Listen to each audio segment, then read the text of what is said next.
नमस्कार फ्रेंड्स। आज बात करने वाले एक टीडीएस प्रोविजन की। कॉम्प्लिकेटेड है इसलिए टीडीएस बोल रहा हूँ। अगर नॉन रेजिडेंट सेल करता है प्रॉपर्टी को तो सर टीडीएस के प्रोविजन क्या है, बायर के ऊपर दिक्कतें क्या आने वाली है, दिक्कतें सॉल्यूशन भी है और सेलर को क्या कंप्लायंस करनी है, क्या सेलर को भी देखना है, बिल्कुल देखना है। वन बाय वन कवर करते हैं। मैंने बुलेट पॉइंट भी लिख रखे हैं, नोट कर रखे हैं ताकि मैक्सिमम हम आउटपुट ले पाए इस वीडियो से। सबसे पहले कि प्रोविजन नॉर्मली क्या होता है, जब हम टेंडेंसी क्या है एसएससी की 50 लाख के ऊपर है तो टीडीएस काटना है 1%। पर मैं आपको बता दूं ये प्रोविजन केवल रेजिडेंट जो सेलर है उसके लिए एप्लीकेबल है। अगर वो सेल करता है तो 1% 50 लाख के ऊपर काटना है। अगर नॉन रेजिडेंट है तो उस पर ये कोई एप्लीकेबिलिटी, ये प्रोविजन वाला नहीं एप्लीकेबल, ना 1% ना 50 लाख, दोनों ही एप्लीकेबल नहीं है। अगर नॉन रेजिडेंट 1 रुपए की भी प्रॉपर्टी सेल करता है इंडिया में, नॉर्मली क्या होता है, जैसे हमारे इंडियन नॉन रेजिडेंट इंडियन है, यहाँ आते हैं बाहर से कुछ दिन के लिए रुकते हैं, वो प्रॉपर्टी सेल करने के लिए आते हैं। बायर भी कई बार ऐसा रहता है कि बायर तलाश करता है प्रॉपर्टी की, अच्छी मिल जाती है और वो ज़्यादा टाइम नहीं रुकते, बोला फटाफट कर दीजिए कंप्लायंस। तो हम कई बार के हड़बड़ी में ये प्रोविज़न भूल जाते हैं, तो आते हैं सेल करते हैं। तो मैं आपको बता दूं, अगर वो 1 रुपए की भी सेल करके गए हैं उस पर भी बायर को टीडीएस काटना है। और आजकल तो रजिस्ट्री तभी करते हैं जब चालान भी देना पड़ता है आपको साथ में टीडीएस का। तो ये क्लियर है कि यहाँ पे कोई थ्रेशोल्ड लिमिट नहीं है, 50 लाख वाली 1 रुपए की भी सेल है टीडीएस काटना है, राइट। और ना ही 1% रेट है। रेट में अभी आपको बताता हूँ। रेट के केस में क्या है, देखो लॉन्ग टर्म कैपिटल गेन है, एक शॉर्ट टर्म। यहाँ भी मैं कंफ्यूजन दूर करता हूँ। कुछ साल पहले लॉन्ग टर्म की डेफिनेशन रिमूवेबल प्रॉपर्टी के केस में क्या थी, 36 मंथ यानी 3 साल था, पर अब ऐसा नहीं है। अब ये जो है 24 मंथ्स हो गई, meaning thereby if you are holding a removable property up to 24 months, meaning thereby 2 years, तो वो शॉर्ट टर्म कैपिटल असेट है। और अगर ऊपर है उसके तो वो लॉन्ग टर्म कैपिटल असेट है। तो सर इनकी टैक्स रेट भी अलग है, बिल्कुल अलग है। लॉन्ग टर्म कैपिटल गेन मतलब असेट है, उसको सेल कर रहा है तो 20% है। मैं टीडीएस की बात कर रहा हूँ। सरचार्ज सर सरचार्ज सब बता दो, एक रेट और वीडियो आप ज़्यादा लंबा लाने की जरूरत नहीं है, आप रेट बता दो बस, मैं बताता हूँ वन बाई वन। तो 20% लॉन्ग टर्म कैपिटल असेट जो हो गई उसके लिए है, और शॉर्ट टर्म के लिए slab rate. Slab rate meaning there by कि अगर जो भी रेट होती है हमारी, क्या जैसे 2.5 लाख तक टैक्स नहीं लगता, फिर उसके ऊपर 5% है, 5 लाख तक 5 से 10-20% एटसेट्रा। ठीक है सर। तो सर अब मैं कोशिश करूंगा आपको साइड में दिखाने की भी कि टीडीएस की एक चार्ट, ताकि आपको कंफ्यूजन ना हो, और जो लेटेस्ट अमेंडमेंट भी हुए उनमें वो भी मैं आपको कन्वे करूंगा। लॉन्ग टर्म, अब क्योंकि शॉर्ट टर्म में तो अलग चीज है, रेट स्लेब के अकॉर्डिंग जानिए। लॉन्ग टर्म में 20% फिक्स है, पर सरचार्ज की क्या भूमिका है और सेस की भी। तो अगर sale price up to 50 lakh है तो आपका 20% है, उस पर सरचार्ज नील है, कुछ नहीं लगना, और 4% सेस लगना है, आप देख सकते हैं। यानी रेट मैंने टोटल लिखी हुई है 20.8%। ये टोटल रेट से आपको टीडीएस काटना है। यानी कि अगर 1 लाख रुपए की प्रॉपर्टी बेची है तो आपको 20.8%, यानी अगर मैं बात करूं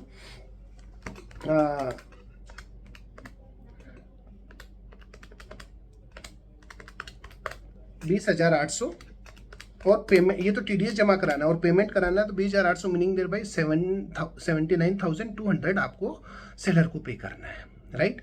अब अगर मैं बात करूं ये 50 लाख से 1 करोड़ का बीच में है सेल, तो यहाँ सरचार्ज 10% आ जाएगा। तो यानी 20%, 10% सरचार्ज यानी 2, यानी 22 पे 4% सेस, 22 + 4% यानी 22.88%, राइट। और यही अब 1 करोड़ के ऊपर है तो ये सरचार्ज 15%। पहले क्या था, सरचार्ज अलग अलग वेरी, पर 2022 में अमेंडमेंट हुआ, उसके बाद ये सरचार्ज फिक्स कर दिया गया 15% पे, राइट। तो अगर मैं बात करूं 20 पे 15% सरचार्ज, तो 23 + 4% सेस, यानी 23.92% रेट रहेगा। आप देख भी सकते हैं टीडीएस का।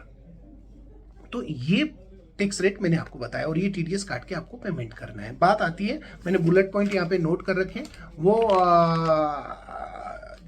कि भाई ये तो ठीक है सर, अब क्या ऑप्शन है किसके पास, सेलर के पास, कि सर इतना आप सोचिए, नॉर्मली क्या होता है, प्रॉपर्टी की वैल्यू ज़्यादा होती है, करोड़ इन करोड़ भी होती है कई बार। 1 करोड़ हुआ तो सर 20% तो 20 लाख रुपए हो जाता है। इतना टीडीएस सर क्या कोई ऑप्शन है बचाने का? इतना तो उस पर टैक्स भी नहीं बनेगा सर। है ऑप्शन, सेलर को फॉर्म 13 इनकम टैक्स डिपार्टमेंट को भरना रहेगा और उसको लोअर डिडक्शन के लिए क्लेम करना रहेगा, और इसकी कैलकुलेशन डिपार्टमेंट, ये थोड़ा सा कॉम्प्लिकेटेड प्रोसीजर है। आप किसी भी प्रोफेशनल चार्टर्ड अकाउंटेंट की हेल्प ले सकते हैं, जैसे कि हम कई क्लाइंट के लिए, और ये ऑनलाइन फाइल होता है, क्योंकि जुरिस्डिक्शन में जाता है, जो इंटरनेशनल जुरिस्डिक्शन है वहाँ पे जाता है, और फिर हमें फॉलो करना पड़ता है, हमें रिप्लाई भी देना पड़ता है उनकी क्वेरीज का, सब कुछ करना पड़ता है।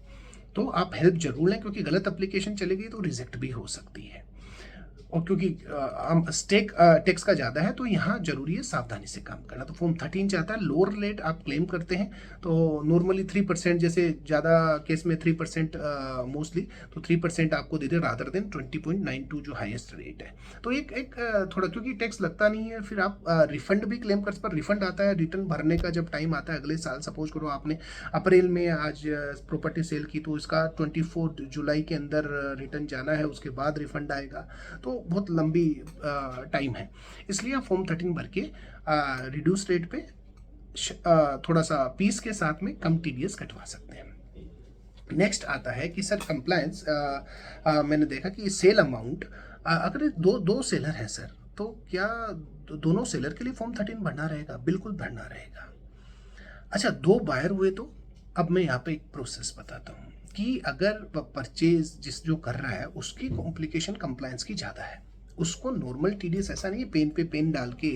नॉर्मल क्या होता है कि पेन डाला 2 बायर सेलर का 26Q, जब हम बात करते हैं रेजिडेंट से अपन परचेज करते हैं तब तो हो जाता है उसकी डिटेल डाल के, बट यहाँ पे 10 नंबर मैंडेटरी है, राइट। 10 नंबर एक टीडीएस डिडक्ट करने के लिए, जो टीडीएस डिडक्ट करता है उसको दिया जाता है, वो मैंडेटरी है, वो लेना रहेगा आपको। पहले उसकी एप्लीकेशन जाएगी 49B के अंदर, फॉर्म के अंदर, फिर उसके बाद में आप जब टीडीएस का चालान नंबर 281 में पे करेंगे, फिर उसकी सारी डिटेल जाएगी आपके टीडीएस रिटर्न के अंदर 27Q के अंदर, और ये टीडीएस रिटर्न नॉर्मल रिटर्न नहीं है, ये आपको प्रॉपर भरना रहेगा। और भरने के बाद जो उसका सर्टिफिकेट है वो आपको सेलर को देना रहेगा, ताकि वो उससे मैच कर सके, और वो रिफ्लेक्शन उसके 26 AS, AIS, TAS के अंदर भी रहेगा। तो ये अब बायर के लिए आप ध्यान की सावधानी वाली बात है, तो ये आपको करना रहेगा। अब बात आती है कि हाँ, 2 बायर की बात कर रहा था मैंने पॉइंट लिखा हुआ है। अगर 2 बायर है तो सर क्या दोनों को 10 नंबर लेना रहेगा? बिल्कुल लेना रहेगा, क्योंकि यहाँ थ्रेशोल्ड लिमिट नहीं है दोस्तों। यहाँ पे थ्रेशोल्ड लिमिट 1-2 रुपए की भी प्रॉपर्टी सेल हुई, 1-1 रुपए भी खरीदी है, तो 1-1 रुपए पे 2 बायर है, दोनों बायर को अलग अलग कंप्लायंस करनी रहेगी। ये आप ध्यान रखिएगा, ये सब चीजें कंप्लायंस पार्ट पे, क्योंकि बहुत इंपॉर्टेंट है फ्रेंड्स। अदरवाइज क्या होगा, असेसियन डिफॉल्ट, कई चीज़ें हैं, बायर पे कॉम्प्लिकेशन है, और बायर को पेनल्टी के साथ में इंटरेस्ट का भी प्रोविज़न है। तो ये आप होप सो कि आपने काफ़ी कुछ, इस आपकी जो क्वेरी रही होगी वो काफ़ी हद तक सोल्व है। आई हैव ट्राइड कि 100% मैं कोशिश कर सकूं, ताकि आपके मोस्टली जो क्वेश्चन हैं उनके आंसर मिल सके इस वीडियो में। फ्रेंड्स, यूं ही लाइक और सब्सक्राइब आप दोस्तों को बोलते रहिएगा।